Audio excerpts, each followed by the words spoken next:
going on, Jerome's? So during free agency, there's always this talk about, how does this affect the compensatory picks? What about the comp picks? What about compy, right? And getting into the free agency nuts and bolts, basically what the comp pick means is that do you sign more free agents than you lose? Sort of situation. So compensatory pick basics, it's a proprietary formula by the NFL, but over the cap, it does a pretty good job estimating it, which we'll get into. And basically what it is, it's to compensate teams that lose more free agents than they sign. So 32 total picks awarded. Now this is just free agency comp picks, not getting into like the minority coaches or executive hiring thing, which is a whole different thing. But it's tacked on to the back end of the 3rd through 7th round, and it weighs net gain versus lost free agents. Now only free agents with expiring contracts count. So you can't just cut a player and then they enter into the compensatory pick formula. It has to be a veteran with an expiring contract. He gets signed somewhere else. And also the ones that count against you are the ones that you sign coming off expiring contracts. So players that have been cut don't count in. All that stuff. Also, money, playing time is factored in, and the window is the start of the new league year, the start of free agency. And generally, it's the end of the draft is when that window closes. So in the next couple of days and weeks, you are going to see a little bit of an uptick in free agency as teams fill out their roosters. But usually it's a week after the draft, but this year, reportedly, it was 4 p.m. Eastern time. Sorry, 3 p.m. Central time. Time zone that matters on Monday. And the Vikings... Long story longer, over the cap estimates that the Vikings will come away with 1 third-round pick. Now, there have been some hope that maybe there will be a Hail Mary signing of Dalton Risner somewhere, and maybe the Vikings would have gotten a little bit more. But as of right now, they are projected to have that extra third-round pick because of Kirk Cousins being tampered with and going to the Falcons, and then the Falcons drafting Michael Penix Jr., which is kind of funny, man. But looking at so players have to be above a certain salary threshold to count into the equation. So basically, Daniil, Wanham, Davenport, Hicks, and KJ Osborne were lost to the Texans, the Panthers, the Lions, the Hicks signed somewhere, and also the Patriots, respectively. And then the Vikings bringing in Darnold, Cashman outside. How about that? Shaq Griffin, Jonathan Grenard, and Andrew Van Ginkel. They cancel each other out. But what is left is a third-round comp pick for the Vikings. So it's looking good.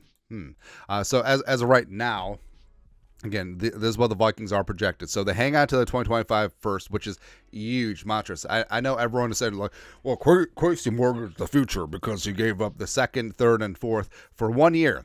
Not even 2026 picks, but the 2nd, 3rd, and 4th for 2025 while hanging on to the first. I don't see that as mortgage, man. I see that as a little bit of borrowing from the future, sure, but it got you McCarthy, it got you Dallas Turner, it got you 2 talisman at 2 important positions, so I think you're fine. You're fine. But 2nd round pick went to the Texans for 23.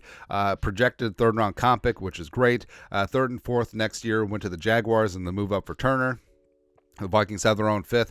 Also, so the Vikings, so they gain a 5th, but they lose a 6th and a 7th because of the various Zadarius Smith draft pick sweetenings. I've been trying to confirm this, but it seems like the Vikings they get a conditional pick from the Steelers in the trade for Jesse Davis, if you remember him.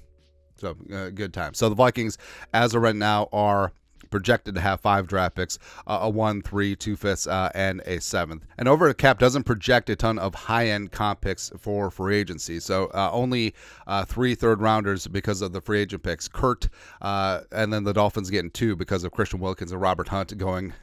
Wilkins to the Raiders and Hunt to the Panthers, signing enormous contracts. It's crazy, man. The Rams going to get a 3rd for Raheem. The Niners are looking at a 3rd for D'Amico Ryans as well as Ryan Carthon.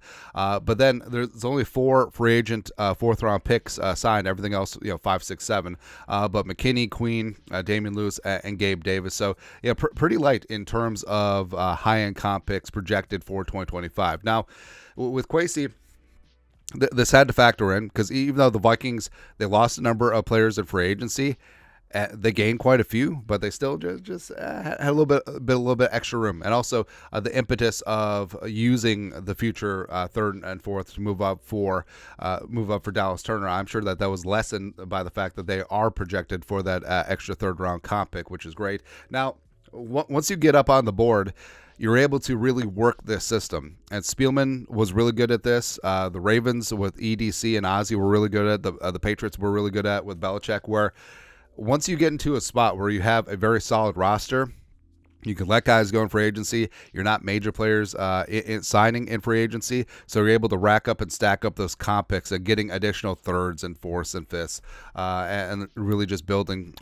throughout the draft that way. But I feel like next year, since the Vikings are bereft of draft picks and they still have a ton of cap space, I feel like in terms of filling needs, I think the Vikings will be major players in free agency next offseason as well. So I don't think that they'll be in a spot necessarily where they're going to be making it rain in terms of comp picks in 2026, but maybe beyond.